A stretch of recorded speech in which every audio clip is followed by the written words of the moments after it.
Imagine receiving the biggest promotion of your life. Your salary doubles overnight. For the first few weeks, everything feels different. You move into a better apartment. You replace your old car with a brand new one. You finally buy all the things you've been telling yourself you deserve. From the outside, you've made it. But 5 years later, something doesn't make sense. Despite earning more money than ever before, you're still checking your bank account before every purchase.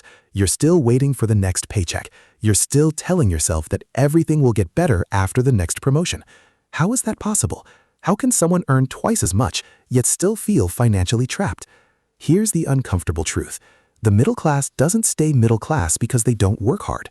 They stay there because they're playing a game with rules they never questioned. And the saddest part, most people don't realize they're trapped until they've spent decades inside the system. Let's meet two friends, James and Ethan. They graduated from the same university, started working at the same company, earned almost the same salary. Every year they received similar raises. On paper, their lives looked almost identical. But 10 years later, one was financially free. The other couldn't afford to stop working for even a few months. What happened? It wasn't intelligence. It wasn't luck. It wasn't even income. It was something much smaller. A decision, repeated every single month. Whenever James received a raise, he celebrated by upgrading his lifestyle. A better phone, a better car, a larger apartment, a more expensive vacation. Each purchase felt reasonable. After all, he had earned it. And that's exactly how the trap begins. Because lifestyle upgrades never arrive alone. A nicer car comes with higher insurance. A bigger house comes with higher taxes. Luxury comes with luxury expenses. Without noticing, James wasn't becoming wealthier. He was becoming more expensive. Now look at Ethan. He enjoyed life too. He wasn't obsessed with saving every dollar, but every time his income increased, he followed one simple rule. Pay your future before rewarding your present. Before buying anything new, he bought another asset. Sometimes it was an index fund, sometimes dividend-paying investments. Sometimes he simply increased the amount he invested every month. Then, if there was money left, he upgraded his lifestyle. It didn't feel exciting. Nobody congratulated him, nobody noticed. But something incredible was happening behind the scenes. Every month, his future became a little stronger. While James was buying things that needed more money, Ethan was buying assets that created more money. At first, the difference was invisible. After 1 year, almost nothing had changed. After 3 years, still difficult to notice. But after 10 years, their financial lives look like they belong to two completely different worlds. Because wealth isn't created by one big decision. It's created by hundreds of invisible decisions nobody applauds. Because the truth is this, the middle class doesn't become poor because they earn too little. They become trapped because every extra dollar is immediately given a new job, paying for a bigger lifestyle. Imagine trying to run up an escalator that's constantly moving down. You keep running, you keep sweating. You feel like you're making progress, but you never actually get much closer to the top. That's exactly how millions of people live.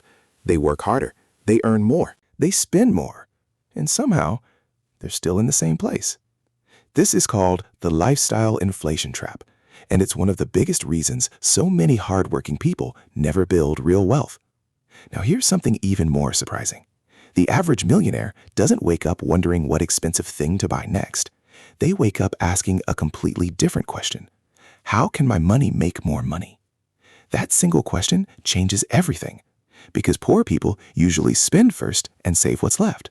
The middle class spends first and hopes to invest later. But wealthy people invest first and spend what's left. It's the exact same paycheck, just a completely different order. Now think about this. For almost your entire life, you've been taught how to earn money. You learned how to get good grades, how to get a good job, how to work harder, how to ask for a promotion. But almost nobody teaches you how to make money work without you. And that's why millions of people spend 40 years working. Only to discover they still can't afford to stop. The difference between James and Ethan wasn't that one worked harder. The difference was that Ethan slowly built assets, while James slowly built obligations. One created income, the other created expenses. One bought freedom, the other bought payments. And that's why 10 years later, the gap between them had become enormous. But if lifestyle inflation is only the first trap, What's the second mistake that quietly keeps the middle class working for the rest of their lives? Ironically, it's something almost everyone believes is the safest financial decision they can make. The second trap is hiding in plain sight. Most people believe that having a secure job is the safest financial strategy possible. And don't get me wrong, there's nothing wrong with having a great career. But there's a huge difference between having a job and depending on a job. If your entire financial life depends on one paycheck, you're far more vulnerable than you think. Imagine trying to support an entire bridge with a single pillar. It may stand for years, but the moment that pillar cracks, everything above it is at risk. That's exactly what happens when people rely on only one source of income. A recession, a company restructuring, an unexpected illness, an economic crisis, and suddenly, the paycheck they've depended on for years disappears. That's why wealthy people rarely depend on a single stream of income. They slowly build multiple sources that continue producing money whether they're working or not. Investments, businesses, dividends, rental income, digital assets. They don't build them overnight. They build them patiently, one brick at a time. Now, let's go back to James. When he lost his job during an economic slowdown, his entire lifestyle collapsed. The mortgage, the car payments, the credit cards, every monthly bill kept arriving, even though his salary had stopped. Meanwhile, Ethan faced the same crisis, but something was different. His investment portfolio was still there. His dividend income continued. His emergency fund gave him time to breathe. He wasn't immune to problems, but he wasn't controlled by them either. That's the real meaning of financial freedom. It's not about owning a private jet or a mansion. It's about having enough assets that one unexpected event doesn't destroy your entire life. And here's the biggest misconception of all. People think wealth is measured by how much money someone earns. In reality, wealth is measured by how long you could maintain your lifestyle if your paycheck disappeared tomorrow. That single question changes everything, because suddenly the goal isn't earning more. The goal is becoming less dependent on earned income. And once you understand that, you stop chasing a bigger salary. You start building a stronger financial foundation. So if relying on one paycheck keeps millions trapped, what's the final mistake that separates the middle class from true financial freedom? Ironically, it's the habit almost everyone celebrates as a sign of success. The final mistake is the one society rewards the most: looking wealthy instead of becoming wealthy.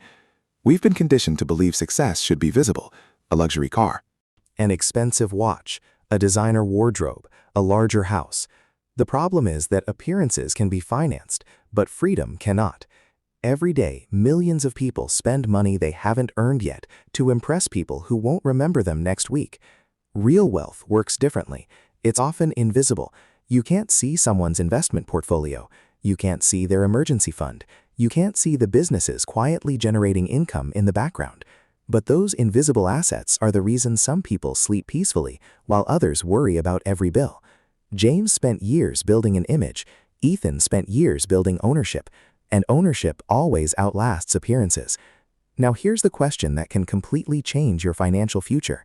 The next time you receive a raise, a bonus, or unexpected money, don't ask, "What can I buy?" Ask, "What asset can I own?" That single question separates consumers from investors. It separates temporary excitement from permanent progress. And over time, it separates financial stress from financial freedom. The middle class isn't trapped because they lack intelligence. They're trapped because nobody teaches them to think differently about money. But today, you know something many people never learn. You know that income creates opportunity. Assets create freedom. You know that spending more isn't the same as becoming richer. You know that wealth is built quietly, long before anyone notices the results. So start small. You don't need to become an expert overnight. You don't need a perfect salary. You don't need perfect timing. You simply need to make one better financial decision today, then repeat it next month and the month after that. Because financial freedom isn't created by one life-changing moment. It's created by small decisions repeated consistently for years. One day, you'll look back and realize that the decision which changed your life wasn't getting a higher-paying job. It was deciding that every future paycheck would have a purpose beyond paying bills. If this video changed the way you think about money, subscribe to WealthVeil and join thousands of people learning how to build real wealth through smarter decisions, not harder work. And now I want to hear from you. What do you think is the biggest reason the middle class struggles to become wealthy? Lifestyle inflation? Depending on one paycheck? Or buying liabilities instead of assets? Share your answer in the comments. I read every comment, and your perspective might inspire someone else to take their first step toward financial freedom. And don't stop here. Watch The Psychology of Money: Why Smart People Stay Broke. Once you understand how your mind shapes your financial decisions, you'll never look at money the same way again.